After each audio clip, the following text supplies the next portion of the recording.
Bonjour à tous et bienvenue pour cette nouvelle vidéo. Aujourd'hui, on va voir comment transporter son hydratation lors des sorties trail. Alors il y a deux solutions possibles, c'est relativement simple puisque tout ce qui est poche à eau, ça va être obligatoirement dans un gilet de trail. Vous avez par exemple le Tri-Fast Vest 12 ou 6 litres de chez Impulse Outdoor. Tout ce qui est flasque, vous allez généralement les mettre sur l'avant du gilet ou dans une ceinture. Sur le choix de votre gilet d'hydratation, il faudra bien sûr le faire en fonction de vos objectifs de distance, mais aussi en fonction de votre morphologie. Certaines marques proposent des morphologies hommes et des morphologies femmes. Les morphologies femmes vont avoir généralement un dos plus court pour mieux s'adapter au corps des femmes. Donc, quel est l'avantage et l'inconvénient de chaque? Pour tout ce qui est poche à eau qui va se mettre dans le dos, vous allez avoir plusieurs litrages possibles, donc de 1 litre à 2 litres, voire plus, mais tout ce qui est au-dessus de 2 litres, c'est quand même réservé plus à la randonnée. En trail, on va plutôt se contenter sur du 1 litre à 2 litres. Donc moi, personnellement, je prends une 2 litres parce que je me dis qu'il peut le plus, peut le moins. On n'est pas forcé de la remplir complètement. Il faut savoir que l'eau, c'est ce qu'il y a de plus lourd, puisque 1 litre d'eau équivaut à 1 kg.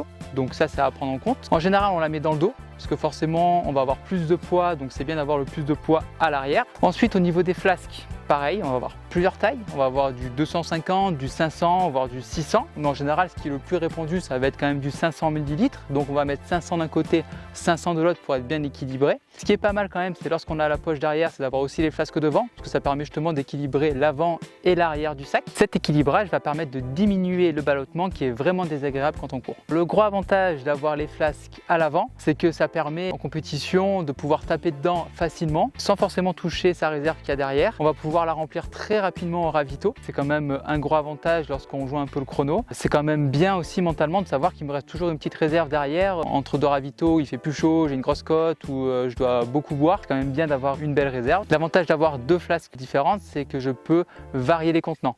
Dans une flasque, je vais pouvoir mettre de l'eau. Dans l'autre, je vais pouvoir mettre une boisson isotonique ou y insérer des pastilles d'électrolyte par exemple. Ça fait partie un peu des avantages et des stratégies de chacun. C'est vraiment au bon vouloir et un peu aux habitudes. Il y a aussi une troisième solution, c'est le gobelet pliable qui devient maintenant obligatoire sur les compétitions et qui permet justement de pouvoir boire rapidement au ravito sans forcément avoir à remplir ses flasques. Ou alors vous donnez votre flasque à un bénévole qui va la remplir et vous pendant ce temps-là vous pouvez boire à votre verre et ça c'est plutôt pratique. Si vous envisagez des longues distances en off, donc hors compétition et hors organisation sans ravito, vous avez aussi le choix d'avoir des flasques avec des filtres intégrés. Donc ça c'est ultra important et c'est surtout très pratique puisque vous allez pouvoir récupérer votre eau sur votre parcours à différentes sources. Tout en la filtrant, vous allez pouvoir du coup consommer cette eau sans avoir de risque de maux de ventre ou d'indigestion ou de tout problème digestif qui pourrait être problématique pour la fin de votre sortie. Vous avez aussi la solution de la flasque avec une petite poignée qu'on garde sur la main.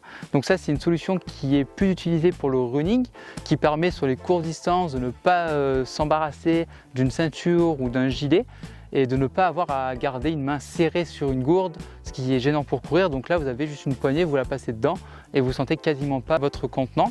En trail, ça devient plus compliqué puisqu'on a besoin d'avoir nos bras pour l'équilibre. C'est un peu plus contraignant. Il est plus conseillé de partir sur une ceinture pour les courtes distances et le gilet trail pour les courtes à longue distance puisque vous pouvez plus ou moins le charger selon votre objectif. Pour l'entretien des contenants, ça peut être très compliqué puisque si on s'en sert souvent, c'est toujours dans l'humidité, il y a toujours de l'eau qui reste dedans, donc on peut rapidement avoir des traces de moisissure et des goûts qui sont déplaisants. Donc le plus simple pour moi, c'est après chaque sortie, videz vos flasques, videz votre poche à eau, bien souffler dans le tuyau et dans les pipettes des flasques pour vider l'eau qui reste bloquée. Tout mettre au congèle, comme ça l'eau elle gèle, les microbes ne se développent pas. Lorsque vous avez besoin de récupérer pour une autre sortie, vous avez juste à re-remplir d'eau et c'est reparti. Si la solution du congélo ne vous plaît pas, il vous reste juste à sécher minutieusement votre poche à eau et vos flasques sans les laisser au soleil pendant de longues périodes puisque forcément les gourdes et le plastique qui est utilisé pour ces gourdes ne va pas être très content. Comme vous le savez, l'hydratation est hyper importante puisqu'on va perdre beaucoup d'eau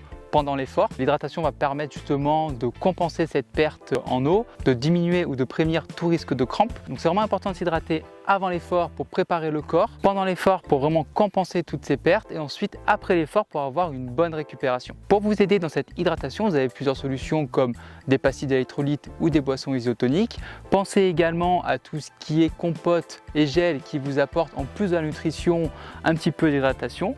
Donc c'est aussi très important, vous retrouvez dans la plupart de ces produits aussi des électrolytes et des éléments indispensables à votre effort et à votre récupération. Alors bien sûr, on vous conseille de ne pas essayer ces produits directement en compétition, mais de l'essayer d'abord à l'entraînement pour voir comment réagit votre organisme, puisque tous les organismes ne réagissent pas de la même façon. Certaines personnes vont avoir de la préférence pour de la boisson isotonique, pour de l'électrolyte, pour tel ou tel goût, telle ou telle saveur. Donc c'est vraiment important d'essayer en entraînement. On peut passer beaucoup de temps, plusieurs mois, voire plusieurs années, avant de trouver vraiment les produits qui nous correspondent. J'espère que vous avez eu toutes les informations que vous recherchiez sur l'hydratation en trail running, enfin en tout cas sur le transport de cette hydratation. Si vous avez la moindre question, vous pouvez la noter en commentaire de cette vidéo, on viendra vous y répondre avec plaisir. Vous pouvez aussi directement aller en magasin auprès de nos conseillers pour demander plus de conseils. Bien entendu, vous pouvez retrouver toute la gamme trail running, hydratation, nutrition, matériel directement dans un de nos 9 magasins Sri Lanka ou sur srilanka.com. Et nous on se dit à bientôt sur les chemins.